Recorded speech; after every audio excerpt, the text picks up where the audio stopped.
أعوذ بالله من الشيطان الرجيم. بسم الله الرحمن الرحيم. الحمد لله رب العالمين، وصلى الله على سيدنا محمد وعلى آله وصحبه وسلم أجمعين. بسم الله الرحمن الرحيم. ألف لام ميم. ذلك الكتاب لا ريب فيه هدى للمتقين الذين يؤمنون بالغيب ويقيمون الصلاة ومما رزقناهم ينفقون والذين يؤمنون بما أنزل إليك وما أنزل من قبلك وبالآخرة هم يوقنون أولئك على هدى من ربهم وأولئك هم المفلحون إن الذين كفروا سواء عليهم أنذرتهم أم لم تنذرهم لا يؤمنون ختم الله على قلوبهم وعلى سمعهم وعلى أبصارهم غشاوة ولهم عذاب عظيم. بسم الله الرحمن الرحيم. سورة البقرة. بقرة سورة القمق عابي مدنية المدينة كسود دكتي، وآياتها إذهادنا 286 آية. لو بقول إيو سديتا إيو لح آيادود وي لو بقول سديتا إيو تضبنا والي إلهدا. سورة دانوحا كلاي نغونيسا لحكن إيو بقول إيو لباتن إيو كو كلمة أي نغونيسا، وحي نغونيسا لباتن إيو شنكن iyo 500 oo xaraf ayay noqonaysaa suuradan aynu meeshan ka gelayno oo suuradii labaad oo quraanka ah. waxaanu soo gaarnay 10keeni 14aad annaga oo faatixadii ku soo dhex jirnay. haatan waxaanu bilaabaynaa halka kan suuradii labaad oo quraanka kamida, balse wax yar oo nubda ah oo markaasi noogu harsanay suuratul faatiha. waxaa kamid aheeday faatixadii markaanu dhamayno ama faatixada markii la akhriyo waxaa la yiraahdaa aamiin ayaa la yiraahdaa, ayadoo markaasi ducada ugu dambaysa markaasi loo aaminsanayo. maxaa yeelay waxaanu soo marnay qaybta saddexaad oo faatixada ugu dambaysa inay duco ay tahay. ducada markii la dhameeyo qofku hadduu yahay qof oo kaligiisa iyo haddii waxa weeye jamaaco ay yihiin oo salaad ay dukanayaan, iyo haddii waxa weeye qof qaari oo akhrinaya markaasi oo ka maqlo in markaasi intaasba la doonayo in aamiin la yiraahdo. aamiintaasina waxa weeye sunno ay tahay oo aysan waajib ahaynin. lafdigan haddaba marka aamiin muttafaq waxaa lagu yahay faatixada kamid maahan, quraankana kamid maahan qadcan weeye, bal in la yimaado ayaa la sunneeyaa. sidaan horuu sheegnay qofka faatixada akhrinaya hadduu kaligiis yahay iyo hadduu qeyrkiis la jiro, ayadoo markaasi laga faslihayo sagta la diifa lala imaanayo wala dhaaliin markii la yiraahdo sagta lala imaanayo wax yar la aamusayo aamiin la leeyahay si loo kala saaro wixii qur'aana iyo waxaan qur'aan ahayn loo kala saaro.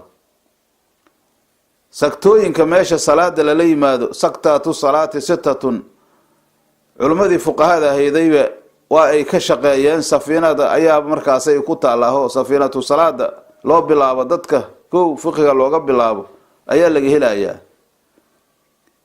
marka qofku markuu akhriyo sagta ayuu la imaanayaa la diifo ah, markaas ayuu wuxuu leeyahay ka bacdi aamiin ayuu leeyahay. haddii uu imaam yahana sidaas oo kale weeye, dadka ma'muumiintaane ayagana imaamkay la aaminsanayaan sida xadiiska nabiga kaleey salaatu salaam ay u haleelaano qofkii markaasi aamintiisu aaminta imaamka ay waafaqdo. maya waxa weeye qofka aamintiisu aaminta malaa'igta ay waafaqdo, ilaahay subxaanahu wa ta'aala waa ajiibayaa. malaa'igtuna waxay la aaminsanayaan imaamkay la aaminsanayaan. salaada haddii imaam ay leedahay, imaamka markuu wala dhaaliin oo yiraahdo bacda sagta ladiifa ayuu wuxuu dhahayaa aamiin ayuu leeyahay. marka aamintaas ayaa malaa'igtuna la aaminsanaysaa. wax badan waxaa dhaca dadka jamac markay isugu yimaadaan sida masaajida iyo meelaha kaleba salaada la dukanayo dadka caamada ah waxay u badan yihiin wala dhaliin liintaas asoon sii gaarin imaamki aamiin in la leeyahay marka waxa weeye aamiintii malaa'igta waafaqi mayso taas marka waxay noqonaysaa mid lagu khasaaray noqonaysaa waxba faa'iido laga heli maayo waxaa la rabaa inay dadku imaamka markuu hamsada uu bilaabo inay markaas ayaguna aamiinta la bilaabaan rabaa si malaa'igta iyo ayaga aamiintooda hal mar ay isula dhacdo laga hormaray u badan tahay hadda laakiin taas jahli waayo marka hadda aamiinka lafdigaas aamiin faatixadana ka mid maahan qur-aankana ka mid maahan laakiin in lala yimaado waa la suneeyaa liqaari'i lfaatixati qofka faatixada akrinaya mafsuulatan minha bisaktatin si waxaa weeye loo kala saaro wixii qur-aana iyo waxaan qur-aan ahayn loo kala saaro saas weeye markaasi aamiintu marka waa ismu ficil weeye sida saxiixa aamiin allahuma sajib waayo ilaahayow ajiib ducadayna waayo oo mabnuun cala alfatxati ah waxaa banaan marka aamiin in hamsadaas mad la saaro aamiin la jiido iyo in la qasriyo labadaas waa banaanta oo amiin la yidhaahdo iyo aamiin in la jiido waa banaanta culamada bacdiha waxay dhaheen aamiintu waaba ismu min asmaa illaahi tacaala asmaada ilaahi ka mid oo macnaha markaas maxay noqonaysaa yaa aamiin in la yidhaha markaas oo ilaahay loo naadinayo ay ka dhigan tahay dheheen laakiin sida hore ayaa raajix marka sida hore ayaa raajixa saas hadda markaasi wax lagu kalsoon yahay maaha marka aamiintaanu waxay ka mid tahay khusuusiyaadka ummadan ummatul muxameda ayay khaas ku tahay baa la yidhi axad ayaga ka horreeya lama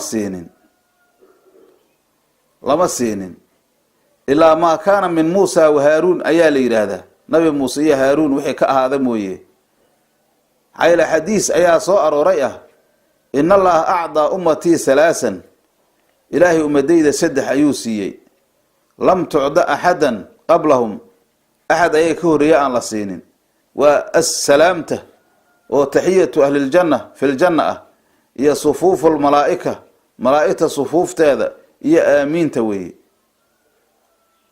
sufuufta salaada marka loo safanayo waa towdha rasuulka calayhi salaatu wasalaam alaa tasufuuna kamaa tasufu lmalaa'ikatu ilaa maa kaana min muusa wa haaruun ilaa wixii nabi muuse iyo haaruun ka dhacay mooyaane oo macnuhuna ay tahay nabi muuse waxau habaaray fircoon haddii ilaahay yidhahdo suuratu yuunus aan ugu tegi doonaa aamiinna haaruunna waa ka aaminiyey waa towdha ilaahay subxaanahu watacaala qad ujiiba dacwatukumaa fastaqiimaa walaa tattabicaani sabiila aladiina laa yu'minuun marka hadda maqaalada haaruun lama sheegin markaasaa waxaa lagu magacaabay daaci ayaa lagu magacaabay sayidina cali ibnu abi aalib radia allaahu canhu waxau dhahay aamiintaanu khaatimu rabbilcaalamiin waayu dhahay oo waxa weeye markaasi haddii waxa weeye ducada la khatimo ducada markii la ducaysto oo la ducaysanayo ayaa aamiin la leeyahay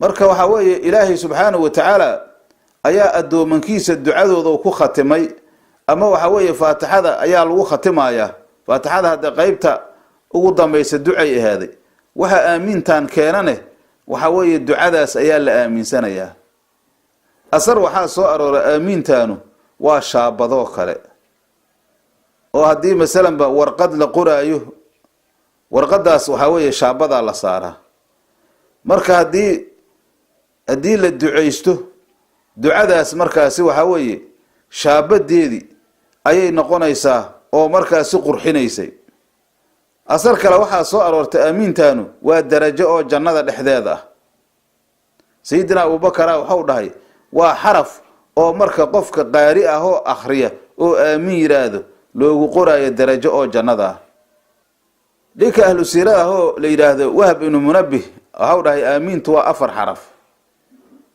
xaraf kasta ilaahay waxau ka abuurayaa malag ayuu ka abuurayaa malagaasu marka wuxuu leeyahay allaahuma kfir likulli man qaala aamiin ilaahay u dhaaf dembiga qof kastoo aamiin dhahay marka aamiin saas weeyo quraanka kamid maahan sidaan hore u soo sheegnay faatixadana kamid maahan oo markaasi la isdhehi maayo faatixada ayay qayb kamid ay tahay faatixada waxa markaasi bacdigeeda aamiin loo leeyahay waa ducadaas duca kasta oo la ducaysanayane oo masalan ba waxa weeye qofku qeyrkiisa duu duceynayo oo jamac lagu duceysanayo qof uu kaligiis duceynayo oo ducada laga dhageysanayane inta kalantood aamiin ayay leedahay oo ilaahay waxaas aan ka baryayno na ajiib waaye markaas marka sidaas ayay waxa weeye aamiintu ay u khayr badan tahay xagga xukunkeeda quraanka kamid miya masa kamid maahan faatixada bacdigeeda maxay ku timidane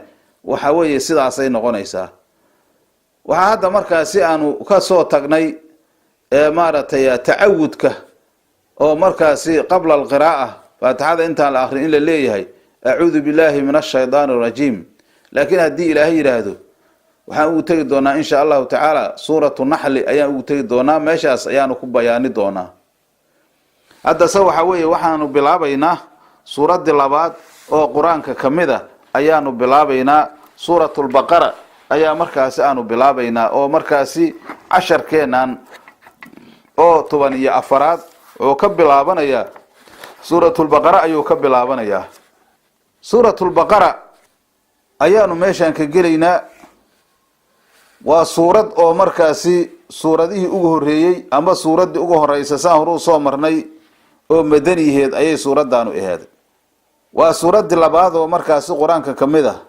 suuradaha quraankana suurada ugu dheer waaye suuradan marka suurad kasta oo quraanka kamida waxyaabo khawaas oo gaar ay iska leedahay sheekha la yiraahdo ibn al-arabi waxa uu dhahay suuratul baqara waxa ku jira kun amar ayaa ku jirta awaamir oo kun gaaraysa ayaa ku jirta kun nahyi ayaa ku jira amar lidkiisu nahyi waaye kun xugun ayaa ku jirta kun khabar ayaa ku jirta akhduha barakatun wa tarkuha hasratun suurada marka qaadashadeedu baraka weeyo baraka ku sugan in la akhristo lagu amal falo in laga tagane shalayta ayaa ku sugan la tasdiicu hal badalatu kuwa sixirooyaasha suuradatan suuratul baqara meel lagu akhriyay inay dhibaato gaarsiiyaan oo sixirkooda uu saameeyo ma awoodi karaan ayuu dhahay إذا قرأت في بيت قرئ هذه الأخرى سورة البقرة لم تدخله مردة الشياطين 3 أيام شياطين تقوى مدح أدقله ومرددة 3 مالموت سوقل مايان وحيوغا نقون إيسا حجاب أيوغا نقون إيسا حديث صحيح مسلم كإمام مسلم أوريي أو صحيحي سأكوري وأبي هريرة لقوري رسول كان هو عليه الصلاة والسلام لا تجعلوا بيوتكم مقابر قريهين هكذا قبورو كله إن الشيطان يفر من البيت الذي تقرأ فيه سورة البقرة عود رسولك عليه الصلاة والسلام قريهين قبورو كله هكذا هذا معناه ماهن قبورو كله هكذا قبورو وحوي دتكي قلي ضد أموات تكاليف أيها كجورتي وهذا مركز إنه وح أخرسان تعويذات أي سمايان وحكوك أي كلفيهن ما مركز قريهن مقابر أو كلها كدجنا أيوة رسولك عليه الصلاة والسلام قروا اللجو أخرنا أيه سورة البقرة الشيطان كوا كعرريا إن الشيطان كوا يفر وكعرريا من البيت الذي تقرأ فيه سورة البقرة قروا مركز اللجو أخرنا سورة البقرة الشيطان كوا كعرريا روايات كلام حي هذه لكل شيء سنام شيء كسوحوا له كرس أيو ليه وسنام القرآن ككرس كيسة سورة البقرة وهي رواية كلام حي هذه سيدة آية القرآن آية الكرسي آية ذا القرآن وحا سيد أحسان كتجد دونه آية الكرسي مرك هذا سورة وهي عجيبة يكتها سيد آية القرآن آية ذا القرآن آيات سيد كو هذه أو أبو فضل قبضنا هذا آيات أهان وركي ليرادو سورة أي كجرتها ayaduna waxa weeye suuradaha qur-aanka suuradii u weyneed waaye. marka faa'iido fara badan ayaa markaasna la soo koobi kan ayaa ku jirta. suurad kasta markii la bilaabayo sida suuratul faatiha inuu ka soo baxnay waxaa la rabaa marka koobaad a'uudu billahi minash shaytaanir rajiim in lagu bilaabo. a'uudu billahi minash shaytaanir rajiim hadda waxaan u tagi doonaa insha Allah ta'ala suuratu nahl. lafdiga la doortayna waxa weeye in la yiraahdo a'uudu billahi minash shaytaanir rajiim. imaam Maalik iyo Abu Hanifa imaam Shaafi'i saas ay qabaan. maxaa yeelay ilaahay waa tou dhahay fa idha qara'ta al-qur'aana fasta'id billahi minash shaytaanir rajiim. macnaha waxaa laga wadaa idha aradta qiraa'ata al-qur'aani marka doonayso quraanka inaad akhriso fasta'id billahi minash shaytaanir rajiim. imaam Ahmad ibn Hanbal asagu waxa dhahay waxaa haboonow dhahay inuu qofku yiraahdo a'uudu billahi as-samii'il 'aliim minash shaytaanir rajiim oo dhaho. waxauna u dhaha waxau jamcinayaa aayadatan fa idha qara'ta al-qur'aana fasta'id billahi minash shaytaanir rajiim iyo aayada kaleenteedo fasta'id billahi innahu was-samii'ul 'aliim ahad. jamcan bayna al-aayatayn si oo maaratay uga dhigo ayaa waxa haboonow dhahay a'uudu billahi minash shaytaanir rajiim marka uu leeyahay inuu dhaho a'uudu billahi as-samii'il 'aliim minash shaytaanir rajiim saasoo dhaho. imaam Thawri iyo imaam al-Awzaa'i ayagu waxay yiraahdeen waxa haboon inuu yiraahdo a'uudu billahi minash shaytaanir rajiim inna Allaha was-samii'ul 'aliim waa inuu dhaho. jamhuurtu waxay isku waafaqsan yihiin qofka qaari ah oo quraanka akhrinaya salaada khaarijkeeda ha noqoto oo ka banaanka ha noqoto ama se salaada asagoo markaasi gudagelaya ha noqotee waxaa loo suneeyaa tacawudkaas inuu la yimaado. waana sunno wax hadda wujuub sheegay waxaa laga sheegay sheekh al-Ira Cadaa ibn Abi Rabaah oo raggi hadda aanu soo marnay muqaddamada aanu kusoo maraynay laakiin sida raajix waxa weeye waa la suneeyaa.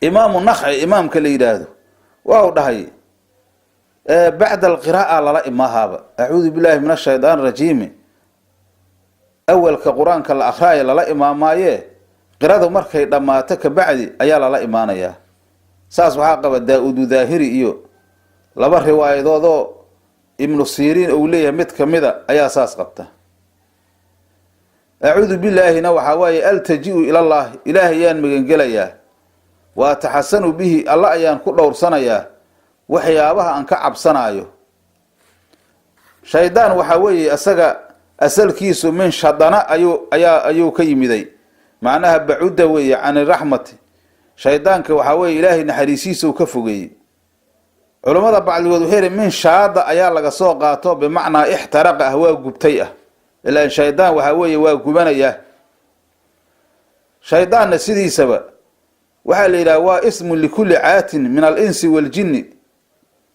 ومتكس أو مضحك كان أو ضاعد إلهي كبحي أو جن له أو إنس له أياب الشيطان كالدها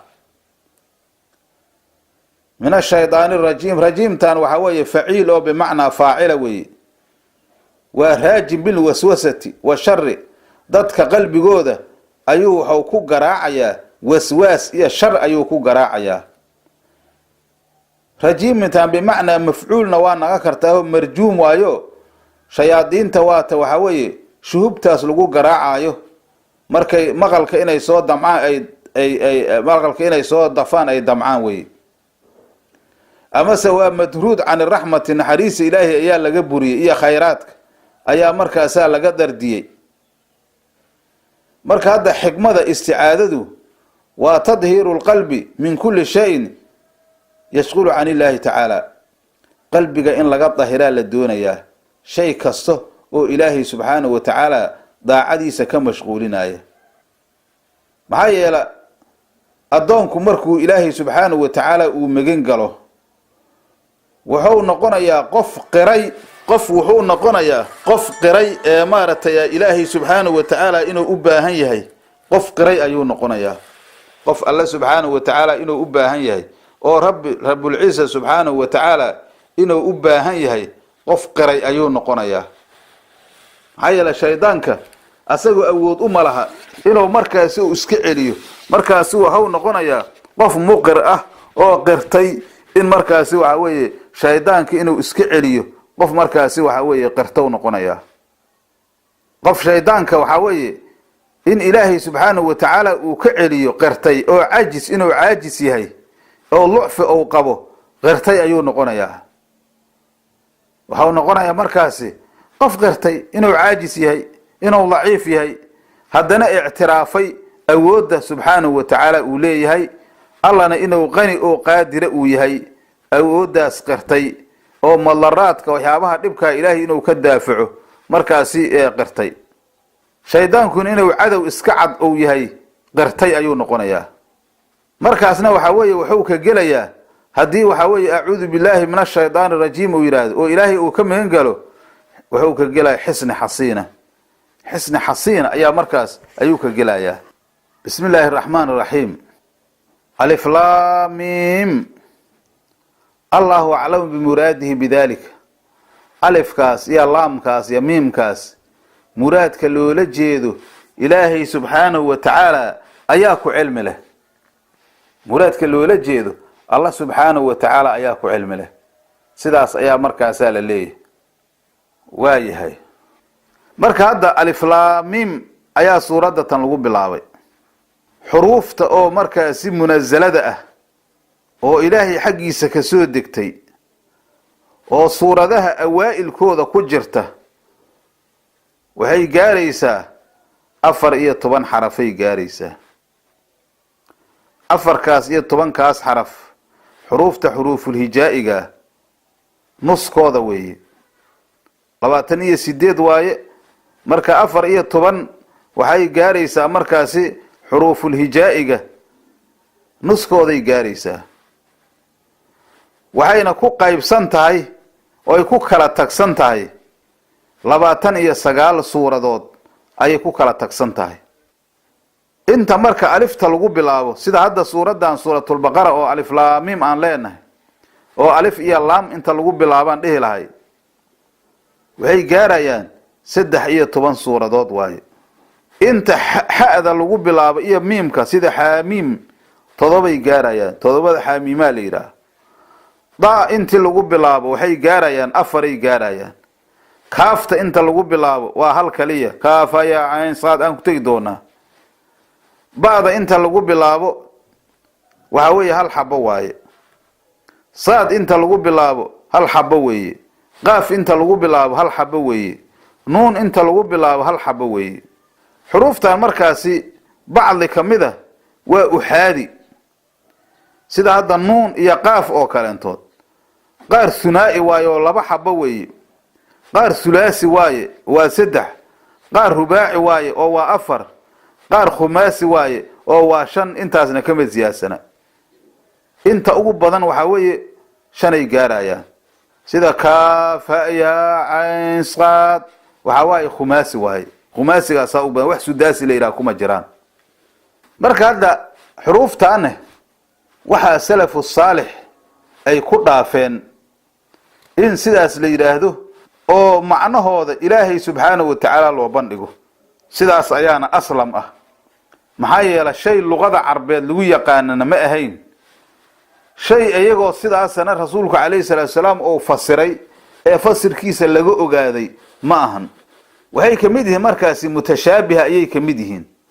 mutashaabiha ayay kamid yihiin jaryan calaa madhabil salaf ayadoo markaasi lagu dureerinayo oo dhahaya ilaahay subxaanahu wa tacaala ayaa cilmigooda la khaas.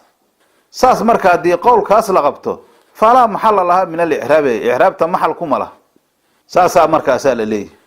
hadda waa jira dad markaasi wax ta'wiiliyeyo waxyaabo badan oo aqwaal fara badan oon ayaga laftirkooda aan iswaafaqsanayn oo qolo walba ay wax tiri waa jirtaa. oo qaar culimada waxay yiraahdaan asmaa li suwar way suuradaha magacay iska leeyihiin waaye oo lagu bilaabayo. qaar waa asmaa lil qur'aan ay dhaheen magac quraanku leeyahay. qaar waxay yiraahdaan maartay asmaa ilaahi leeyahay waaye. qaar waxay yiraahdaan xaraf kasto kamida wuxuu miftaax u yahay asmaada ilaahi oo fura u yahay. oo masalan hadda alif to kaleentood lafdi dhul jalaalaha allah ayay markaasay miftaax u tahay. laamtuna waxay miftaax u tahay isimka latiif, miimtuna waxay miftaax u tahay fura u tahay ismu majiid, wahaakadaa saasay yidhaahdeen. marka haddii la tiri karo aqwaasha markaasi ka jirtaahu aad iyo aad ay u tiro badan tahay, laakiin waxaa weeye sidaan uga gaabsanayno aslamka ah waa inaan dhahno allahu aclamu bimuraadihi bidalika. ilaahay subxaanahu wa tacaala ayaa muraadka loola jeedo allah subxaanahu wa tacaala ayaa og. marka insha allahu tacaala waxaanu ku bilaabi doonaa suuradda tan casharkeena soo socda, hase yeeshee hadda casharkeeni oo nubdadii dhalaheedoo aamiinta iyo inti kaleetoodoo suuradda ku tacalluqaysay intaas ayuu noogu egyahay. wallahu subxaanahu wa tacaala aclam. wasalaamu calaykum waraxmat ullahi wabarakaatu.